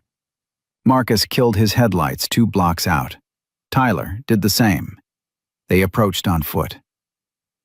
12:04 a.m. The guards would be awake now, doing rounds. Through a broken window, Marcus saw movement. 2 men, armed, walking the perimeter inside. His phone vibrated. Text from Danny. They're coming. I'm hiding. Hurry. Tyler touched Marcus's arm, pointed. Side door, partially open. A kid's face visible in the darkness. Danny. They moved, fast and silent, reached the door. Danny's eyes were huge, terrified. The others are upstairs. Locked room. I know where the key is, but... An engine roared. Headlights swept the building. Someone was arriving. Back door, Tyler whispered. Now. They moved through the warehouse. The place smelled like decay and fear. Makeshift rooms created with chain-link fencing, blankets on concrete floors, buckets for toilets. This was where children were kept like animals. The stairs were metal, would make noise, but they could hear voices downstairs, the guards arguing with whoever just arrived. Where the hell is the Rodriguez kid? He was locked in. I don't know. He was there an hour ago. Find him, now, before the buyer shows up. Buyer? They were selling children. Marcus looked at Tyler, saw his own rage reflected back. Danny led them to the 2nd floor. A door with a padlock. He pulled a key from his pocket. I stole it last week. Been planning to run, but couldn't leave the others. The lock clicked open. Inside, 5 children, ages 7 to 12. 3 girls, 2 boys, all staring with the same empty eyes Tyler had worn 5 years ago. "We're getting you out," Tyler said quietly. "All of you. Right now." "They'll kill us," one of the girls whispered. Emma, probably. "They killed Michael when he tried. Made us watch." "They're not killing anyone else." Tyler crouched down. "My name's Tyler Chen. 5 years ago, I was locked in a dog cage. Starving. Beaten. Thought I was going to die there. But people came. And now I'm here to return the favor." Sirens in the distance. FBI arriving. Footsteps on the stairs. The guards had heard the lock. Marcus positioned himself between the children and the door. "Tyler, get them to the window. Fire escape on the east side." "What about you?" "I'll hold them here." "Marcus, go!" Tyler grabbed Danny, started herding the other kids toward the window. Emma wouldn't move. "There's more. In the basement. The bodies, but—" she started crying. "Not all bodies. Some are still alive." They put them down there when they get too weak to work. Marcus's stomach turned. "How many?" "3, maybe 4. I don't know." The door burst open. 2 men with guns. Marcus didn't think, just moved. Tackled the first one, fist connecting with jaw. The man went down. The second raised his weapon. Tyler threw his medical kit, hit the guard's arm. Gun went off, bullet hitting ceiling. Then Tyler was on him, fighting like his life depended on it. Because it did. Because all their lives did. More sirens. Closer now. FBI must be at the perimeter. Marcus pinned his guard, grabbed the gun, pointed it at the second one. "On the ground, now!" The man hesitated. Tyler grabbed a pipe from the corner, held it like a weapon. "You heard him." The guard went down, hands behind his head. FBI burst through the door, Santos leading. She took in the scene, the children, Marcus holding a gun. "Clear!" she shouted. "Suspects in custody. Get medical up here now!" EMTs flooded in. Tyler helps them with the children, talking quietly, keeping them calm. Santos grabbed Marcus's arm. "Danny said there are more in the basement." Emma said 3 or 4, still alive. They found 6. 6 children locked in the basement. No light, no heat, barely any water. 3 unconscious, 2 delirious.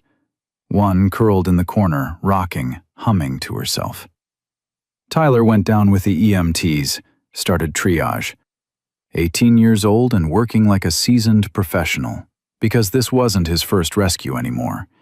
It was his 47th. The children were transported, the guards arrested.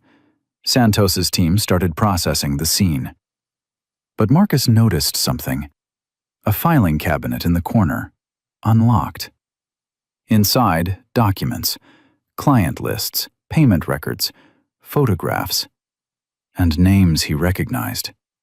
He pulled out his phone, called Wrench.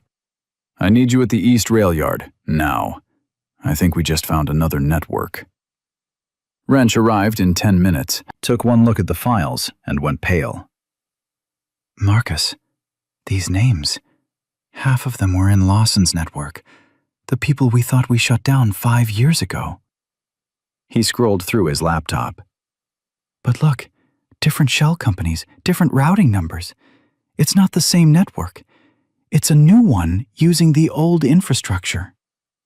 They rebuilt. They evolved, learned from Lawson's mistakes, made it harder to trace. Wrench's jaw tightened. 12 locations across 3 states. This warehouse was just one cell. Santos listened, then made calls. Within an hour, FBI coordinated raids across New Mexico, Arizona, and Colorado. They found 38 children, 38 kids locked in warehouses, basements, storage facilities, all part of the same operation, all funneled through corrupt foster systems, group homes, and CPS workers who took bribes. The scale was staggering. Marcus sat on the curb outside the warehouse as dawn broke, watching ambulances come and go. Tyler sat beside him, blood on his knuckles, exhaustion in every line of his body. "We shut down Lawson's network 5 years ago," Marcus said quietly. "Thought we won, but they just built a new one. So we shut this one down too, and the next one, and the next one." Tyler looked at him. "That's the job, right? You told me once that saving one kid saves them all, but you didn't tell me we'd have to save them over and over again." "Would you have done anything differently?" Tyler thought about it. "No, because 38 kids are going to hospitals right now instead of being sold. Emma and Danny and the others are going to survive. That matters, even if there's another network tomorrow." A news van pulled up, then another.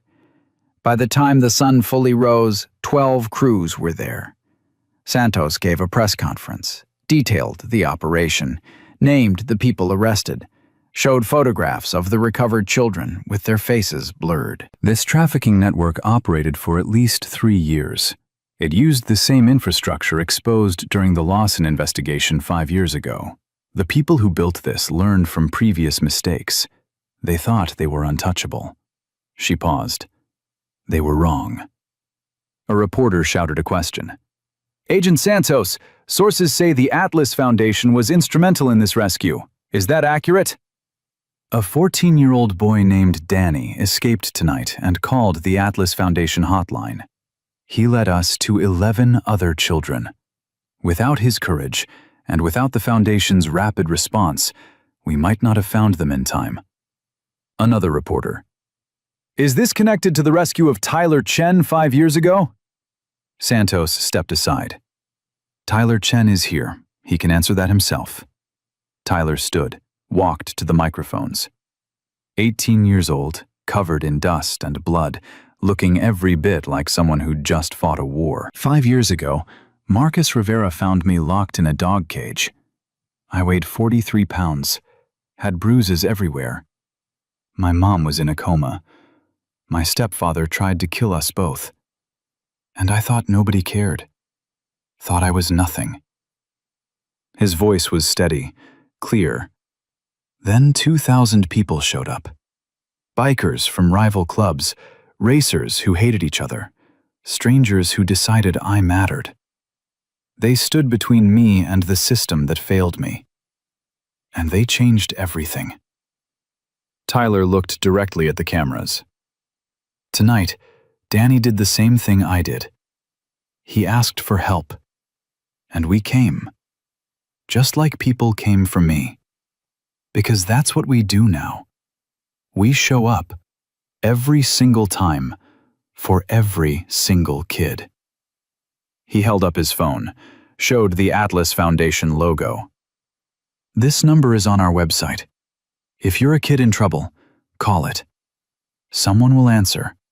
Someone will come. I promise you that. Because I was you. And now I'm here. And I'm not letting anyone else feel as alone as I felt." The reporters erupted with questions. Tyler ignored them, walked back to Marcus. "You okay?" Marcus asked. "No, but I will be." Tyler looked at the warehouse. "How many more places like this are out there?" "Too many." "Then we have work to do." They drove back to the Foundation office as the sun climbed higher. The phones were already ringing, calls from across the country, people offering help, money, resources, volunteers. Tyler's speech had gone viral within minutes. Carlos met them at the door. "We've got 300 messages in the last hour. 50 of them are from kids asking for help, Actual emergencies. Get Santos on the phone. We need FBI support for this volume. Already did. She's sending agents to help triage. Carlos looked at Tyler. Kid, you just became the most famous survivor in America. You ready for that? No, but someone has to be. They worked for 16 hours straight, coordinating with FBI, state police, local authority, following up on every credible tip, every child who called saying they needed help. By the end of the day, they'd opened investigations into 23 new situations, found 8 children in immediate danger, started the process of exposing 3 more trafficking networks. Marcus finally collapsed in his office chair at midnight. Tyler was still at a computer, cross-referencing case files. You need sleep, Marcus said. So do you. I'm twice your age. I've earned the right to be exhausted. Tyler smiled, tired but real. You know what I was thinking about? That night you found me, I asked you not to take Atlas, because he was all I had, and you promised nobody was dying that night. I remember. You kept that promise. Atlas is sleeping in my room right now. 10 years old, still protecting me. Tyler looked up. How many promises have we kept in 5 years? 312. One for every kid we helped. You remember all of them? Every single one. Tyler stood, walked to the window. The city lights stretched out below them. Millions of people. Thousands of children. Some safe, some not. My mom said something yesterday. She said she's grateful for what happened to us. Not grateful it happened, but grateful for what we became because of it. He turned back. Is that crazy? No, it's survival. Turning pain into purpose. I keep thinking about the kids we couldn't save. The ones we found too late. The ones still missing. How do you live with that? Marcus joined him at the window. You remember the ones you did save? Emma's in foster care with a family that actually gives a damn. Danny's getting therapy, starting to heal. Sarah's thriving with your mom. Sophia, Carlos, all the others. They're alive because you didn't give up. Because you didn't give up? No. Because 2,000 people decided one kid mattered, and then kept deciding it, over and over, for 5 years. Marcus put his hand on Tyler's shoulder. You were that kid. Now you're the person who shows up. Both are true. Tyler's phone rang. He answered. Atlas Foundation, this is Tyler. Pause. Okay, stay calm. We're coming. Where are you? He grabbed his jacket. Marcus was already heading for the door. What is it? 16-year-old in Phoenix. Says she escaped from a trafficking situation. 3 other girls still there. She's hiding in a gas station bathroom. They were in Marcus's truck in 30 seconds. 2 hours to Phoenix. They made it in 90 minutes. The girl's name was Marie. She led them to a house in a suburb that looked perfectly normal. Nice lawn, 2-car garage, the kind of place where neighbors would never suspect. FBI hit the house at 4 a.m., found 3 girls, ages 13, 15, 17. Found evidence of 12 more who'd been there and moved. The couple who ran it were arrested, their computers seized. The digital trail led to 7 more locations. By dawn, 14 children were in protective custody, and the network, the new one that thought it learned from Lawson's mistakes, started to collapse. Santos called Marcus at noon. The couple in Phoenix started talking, trying to cut deals. They're giving up everyone. We're looking at arrests in 6 states. This is bigger than Lawson, bigger than anything we've seen. How many kids? We're estimating over 200 passed through this network in 3 years. We've accounted for 83. The rest... She didn't finish. The rest were dead, missing, or sold to people who'd never bring them back. Marcus thought about Miguel, about how one kid forced into helping a monster had sparked the destruction of an entire network. About how Danny, escaping and making one phone call, had just done the same thing. About how Tyler, refusing to give up on a dying dog, had started a movement that saved hundreds.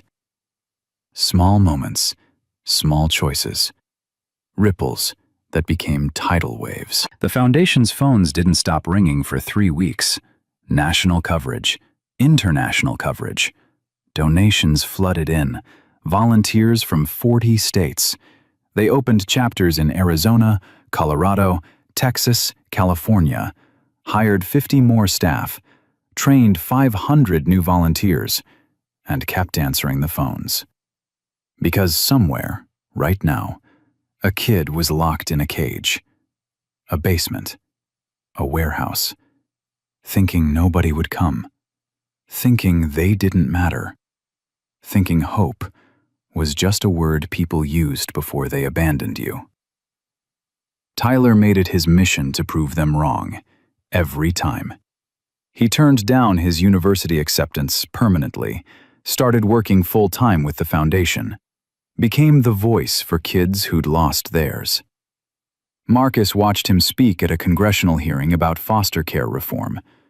18 years old, testifying in front of senators, telling them exactly how the system failed and exactly how to fix it. Watched him comfort a 7-year-old girl recovered from a basement, using the same words Marcus had used with him 5 years ago. You're not alone. Not anymore. Watched him become the person Marcus wished had existed when Elena died. The cycle was broken. Not everywhere, not completely. Evil still existed. Networks still operated. Children still suffered. But now there was Atlas Foundation, and 2,000 bikers who still showed up when called, and an 18-year-old who refused to let anyone feel as abandoned as he'd once felt. Marcus stood at his office window one night, watching Tyler coordinate a rescue operation in Denver. The kid was brilliant, natural leader, born for this work. Carlos appeared beside him. You thinking about retiring? Thinking about the fact that Tyler doesn't need me anymore. Wrong. He'll always need you. But he doesn't need you to save him.